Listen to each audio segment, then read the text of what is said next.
mas a mídia já está preparada. Ela já está preparada para inocentar e terceirizar a culpa. Eu estou esperando para ver qual é o momento em que a Janja vai cair.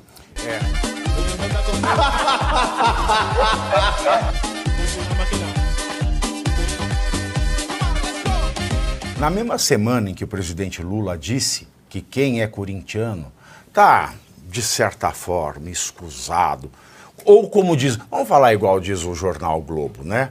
Uma frase controversa sobre o corintiano, né, bater em mulher, ser violento contra a mulher, o Fórum Brasileiro de Segurança Pública revelou que o número de mulheres que sofreu algum tipo de violência doméstica aumentou em 2023, no ano que o amor e o Brasil voltaram. Os dados apontam 258.941 mil ocorrências em 2023, o que representa um aumento de 9,8% em comparação a 2022. As ameaças foram o tipo de violência mais comum em números absolutos, com um crescimento de 16,5%. Casos de estupro, stalking e violência psicológica também aumentaram no primeiro ano do governo Lula. E em nota, em acréscimo a esses dados, a fala do Lula, a esse WhatsApp do filho do Lula, a Anistia Internacional, órgão da ONU, repudiou a fala de Lula sobre violência contra as mulheres. Para a Organização de Direitos Humanos, a declaração de Lula Lelé, aspas, não tem graça e normaliza uma tragédia brasileira, fecho aspas. Já a SECOM, a Secretaria de Comunicação, segundo informações do portal Poder 360, negou que Lula tenha endossado qualquer tipo de violência. Vamos abrir aspas para esta porcaria que se chama Secretaria de Comunicação.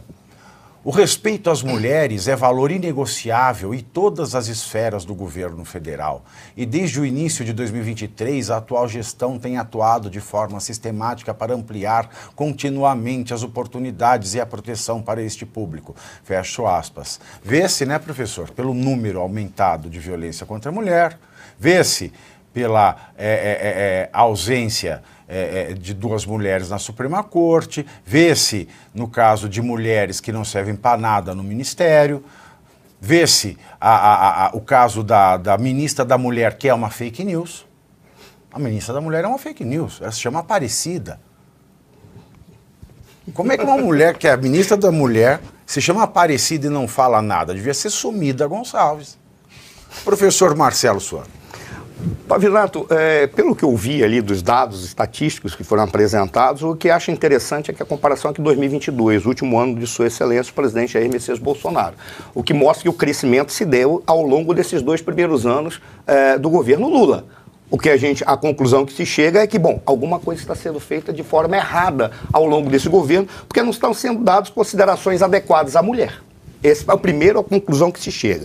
Segundo, quando a gente vê em relação às manifestações de Luiz Inácio Lula da Silva, nenhuma delas tem a mínima coerência, seja com o seu programa de governo, que ele não tem, seja com as suas manifestações públicas demagógicas que ele fez ao longo da campanha, e com a prática real, a prática concreta. São poucos ministros, você tem, e a próxima a ser rifada, podem ter certeza, será a Anísia Trindade. Por quê? Porque a Anísia não é nem a questão dela ser competente ou não.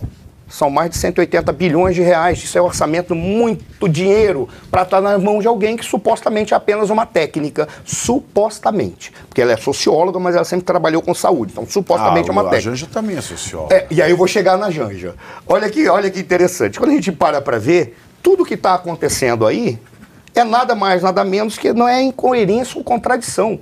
É a inexistência de uma proposta de país, que era aquilo que eles falavam. Eles mentiram em 3 coisas. Nós vamos pacificar o Brasil. Não pacificaram, mantiveram a polarização. Nós vamos organizar o país para corrigir os erros do governo anterior. Porque, se sabe, o governo anterior deixou com 50 bilhões de superávit, numa das maiores crises que o mundo viveu ao longo da história da humanidade. Nós tivemos isso. E deixou o governo, pelo menos, com saldo positivo. índices altamente positivos em questões sociais. A única coisa que o Bolsonaro fez que levou crítica é que ele cortou uma série de ministérios e entidades que não tinham menor relevância. Isso dentro da lógica da austeridade governamental. Por isso que ocorreram os cortes. E agora eles estão vendo a possibilidade de eles contingenciarem recursos de pagamento de orçamento exatamente para buscar uma certa austeridade que eles não têm. Então, quando a gente para dar uma olhada de tudo aquilo que foi esse estelionato eleitoral do Lula, isso é apenas uma consequência da desorganização do país, porque o Brasil não está organizado. Quer ver a prova? Vamos chegar na Janja. Olha, é assustador quando a gente para ver qual é o motivo histórico, pessoal ou emocional do surgimento da Janja na história do Brasil. Nenhum. Ela era uma servidora que foi visitar o Lula. Do nada dessas visitas apareceu como a sua namorada. Das duas, uma, ele já estava há mais tempo com ela, ou então ela surgiu do nada e ele se encantou. É possível. É possível que alguém se apaixone na primeira vista. Isso é possível. Mas ela surge do nada. E esse surgir do nada é óbvio. Peraí, ela apaixona à primeira vista ou no primeiro à vista? No primeiro à vista talvez seja, mas ele apaixonou por ela. Agora, ela cai ali de paraquedas, é um raio caindo de um céu azul. É óbvio que vai afetar toda a entourage do PT, porque ali dentro existe um balaio de gato, de busca por poder e dinheiro, recursos. E surge uma pessoa que se apresenta como uma socióloga, que é uma servidora e que vira a principal namorada do Brasil, porque ali todo mundo curtia aquele conto de Cinderela. Ela vem e é dado para ela um protagonismo que ela não merece. Por que ela não merece? Porque ela não tem staff para tanto. Ela não tem, olha que coisa, canja para tanto. Ela não tem condição, ela não tem.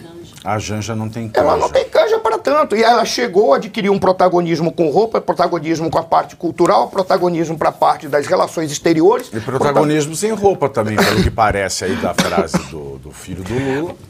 Vou chegar nesse ponto. Olha, outra coisa, foi o que todos falaram aqui, já está definido.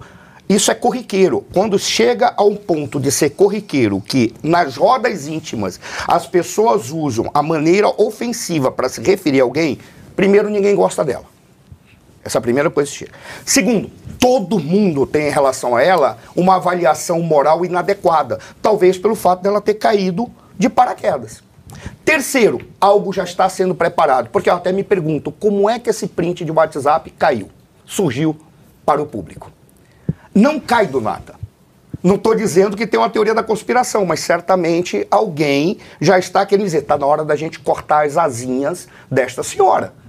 Pô, o que o cara falou ali, o filho do Lula, ele só faltou dizer assim, na realidade nós não temos a primeira dama, nós temos a primeira cortesã da República. É isso que ele falou.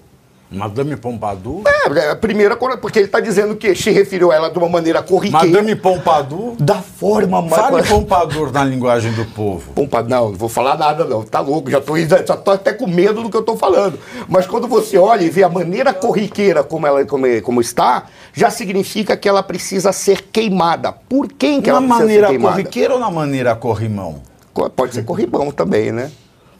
Corre prata, pode fazer qualquer coisa. Mas veja, ela já está sendo queimada. Alguém dentro do partido e dentro do governo já deve estar dizendo assim, ela está trazendo mais problemas do que se imagina. Dentro da lógica de uma teoria que o Vitor Braun colocou, sempre o Lula terceiriza a culpa.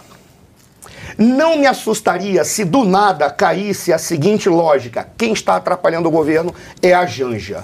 Então já todo mundo começa a queimar para ele terceirizar a culpa. Ele sambou, como foi falado, ele sambou em cima do túmulo da Marisa Letícia. Oi? E ele culpou ela. Sim, também, né? sim. E a mulher morta, ou seja... Pois é, não tem como não me assustaria se ele já terceirizasse a culpa das burrices dele, da incompetência, ou alguns alegariam o mau caratismo dele, dizendo não está sendo mal influenciado, porque ele é apaixonado por uma mulher que chegou e caiu do nada. Então a culpa não é dele, a culpa é dela. Vamos blindá-lo. Viagens tem sido esse o relato na imprensa, né? De Sim. que esse excesso de viagens é por causa da Janja, que a primeira-dama teria esse desejo de conhecer o mundo e que ela é que estaria estimulando o Lula a viajar cada vez mais. Ela quer resolver em Pelo 4 menos é essa anos, versão em que 4 é anos, ventilada. todos os luxos que deveriam ser dados direito a ela como mulher e como cidadã da sociedade brasileira. Tá? Quer resolver tudo. Então já estão colocando a culpa nela. Não estou dizendo que ela não merece. Estou dizendo que por trás disso tem sim alguma intenção para terceirizar a culpa. Não é para inocentar ela, porque eu acho que ela é tão culpada quanto todos. Mas já certamente, Brau, como você falou uma vez,